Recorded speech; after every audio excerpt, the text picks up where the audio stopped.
A 24-year-old man was killed and another man seriously injured this morning when the motorcycle they were traveling on collided into a pickup truck along the Top Hill Main Road in St. Elizabeth. Dead is Darani Williams, a farmer of Top Hill. Police say about 1:30 this morning, Mr. Williams was reportedly overtaking a line of motorbikes when he collided head-on with the truck which was traveling in the opposite direction. Mr. Williams was pronounced dead at hospital and his pillion admitted in serious condition.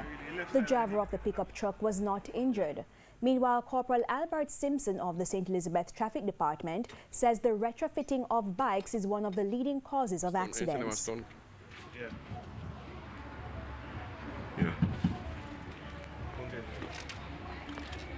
What I've realized is that a large number of these motorcyclists, they have retrofitted their motorcycle to perform stunting.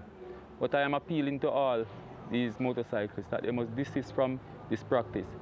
We have seen too many fatalities involving stunters, and this is one such case.